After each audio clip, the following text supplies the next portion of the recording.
Hey guys, I'm back again and I have my third update video for Fallout New Vegas. I know a lot of people have been waiting for this and I'm just going to get right into it. One of the big problems that people had with Fallout 3 would honestly be the fact that the game got too easy and you had this godlike character walking around who had no weaknesses and all strengths. And it was very easy to do this honestly through perks and bobbleheads, but I want to let you guys know right off the bat that Obsidian has said that they're going to fix this. Obsidian said that they're only going to allow a certain amount of special points, and the number right now that I'm getting is 40. And apparently these 40 points are going to be the only 40 points that are assigned throughout the game. Once when you start the game, you get the 40 points, and that's it. They did say that there's going to be something like bobbleheads, but these won't affect your special points at all. So from what I'm hearing right now, the special points that you get at the beginning of the game, that's it. And the only way you can change them is if you wear a certain type of clothing that changes your special. For example, power armor in Fallout 3 or the previous Fallouts, it would alter your strength. And so apparently that's how the only way it's going to work in this game, which a lot of people are going to be happy for this. I'm happy for it because I made the mistake in the first game of going in trying to be a jack of all trades. I tried being good at everything, and it really killed any chance of replayability for me. I honestly had that one character that was good at everything, didn't have any weaknesses, and so there was no reason for me to go back and play the same game and try to be good at things when I was already good at everything. And this is really going to help me because honestly, I don't play a lot of RPGs, but Fallout I make an exception because I love the series and I think it's great. And so I think this is going to be huge because this is actually going to cause not only more variety, but it's going to cause people to play it right, and it's going to cause people to really role play in this game.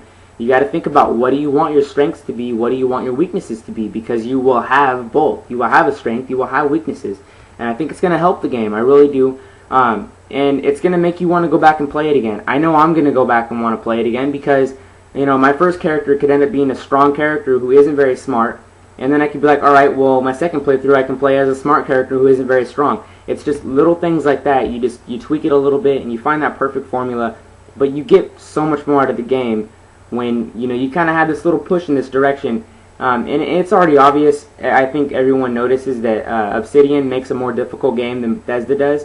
They've also said that the game's obviously not going to be easier. They gave us a hardcore mode that a lot of people asked for, and I love it. I mean, I love the idea. I can't wait to try it out and see how I hack it there. But yeah, the special points allowance isn't going to be nearly as abundant in Fallout 3, and like I said, the number they're throwing out right now is 40 points.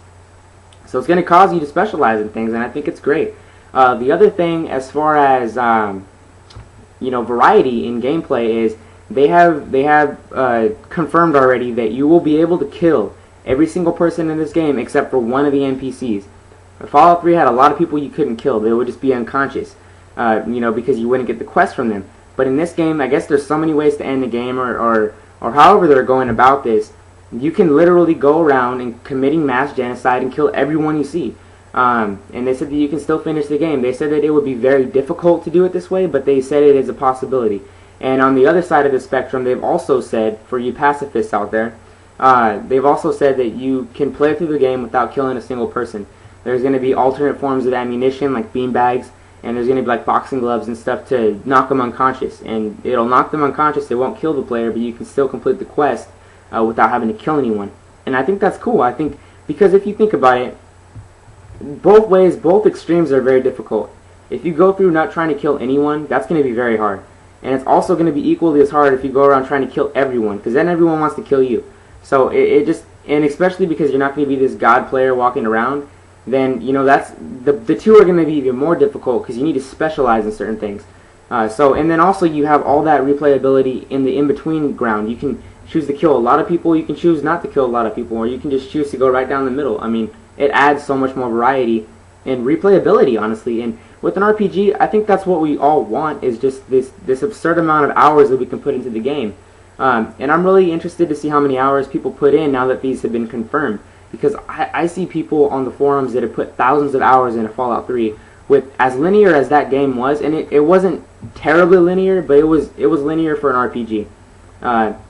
It was a little on the linear side. There was a lot of people you couldn't kill, and obviously there was only one way the game could end, and you had basically three ways you could be: good, bad, or evil. And you couldn't really, it was hard to play the middle ground. It was hard to be neutral in Fallout 3 because I always found myself in the big decisions. I mean, there really isn't a neutral decision in the big decisions. You literally have to go through the game saying good choice, bad choice, good choice, bad choice, and that would just, you know, it would kind of kill the immersion a little bit if you did that. So I think that this is a great new addition to the game, the fact that they're actually making us choose what we're going to specialize in and not making us suffer for it, basically. So, like, for instance, if I don't pick good intelligence, then I'm not going to be able to deal with a lot of high-tech stuff. And I'm just going to have to deal with the fact that I didn't pick intelligence as one of my strong suits. And then again, if I don't pick strength, I got to deal with the fact that I can't lug around a lot of stuff. So I think it's going to be good for the game. I really do. I'm really curious to see how it's going to change my playstyle personally, because I'm thinking about, I'm going to sit down and I'm going to write special on a piece of paper, and I'm going to learn, or I'm going to go through and how I'm going to plan out my character. But so that, I mean, that's huge right off the bat. And you can be a pacifist, or you can be a complete lunatic running around killing everyone you see. The other thing that they mentioned, or they specified on the game and the differences, would be your followers. They said that your followers are going to be more important in this game, and the fact that you can actually, they give you like perks and like special abilities and stuff depending on who the follower is. The other thing that they said is every follower that you can get in the game is going to have this ongoing conflict that needs to be resolved in the wasteland, and you can choose to do these side missions. And as you do these side missions, your bond gets stronger with this follower. And not only does your bond get stronger with the follower, but I heard that they actually also do more for you and they help you out more. They give you more abilities. They'll be more useful, basically, in other words. And if you do these side missions, you know, the bond between you two is just only going to get stronger, and you'll be that much more unstoppable. And I think that's important, because the followers that you got, the only follower that really had any depth in him at all was Sharon or Fox, because they were mission granted. You had to go kill that lady to get Sharon's contract, or you had to buy him off. And then for Fox, obviously, you had to have karma. It was really the only thing that required. But Fox would, you know, he saved you from the Enclave. And so I like that when there's a side mission going on with the follower I have, because it's kind of important. I want to know what's going on with this character, and now we're going to find out what's going on.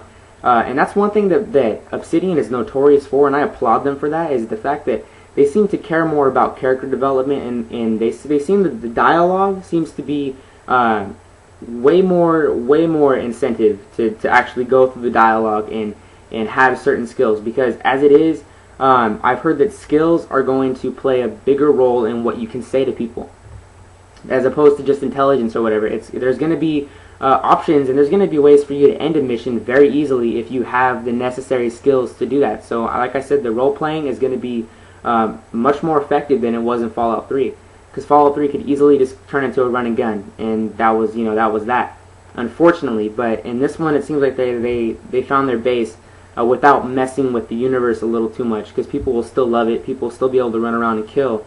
You could actually kill more in this game than you could in Fallout 3, so I think that's a good improvement. Also, we all know about the character wheel, but I want to go into that a little more. They actually showed off some of the ability of it, and it's very useful in my eyes. I think it's very useful because now, instead of having to go through that long, tedious, dialogue sequence, you can just go straight to what you want to talk about and just get that done. You can tell your follower, take a Stimpak. You can tell your follower, hey, hold this for me. You don't have to be, talk to them and then talk about the weather for 5 minutes and then finally get to what you want to say. So I think that's great. I think that's going to add smooth. It's going to smoothen out the game a little more. The last thing I would want to talk about is the weapons that we saw and the effects of weapons. First off, weapons are going to have a strength requirement from now in the game. So if you want to be able to handle like the big heavy weapons, you need to have a high strength, because some of them are going to have a strength requirement.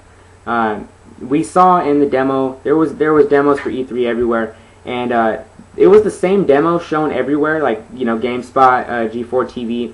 All of them had the same demo, but there was different people talking over it depending on who is showing it off from the development team.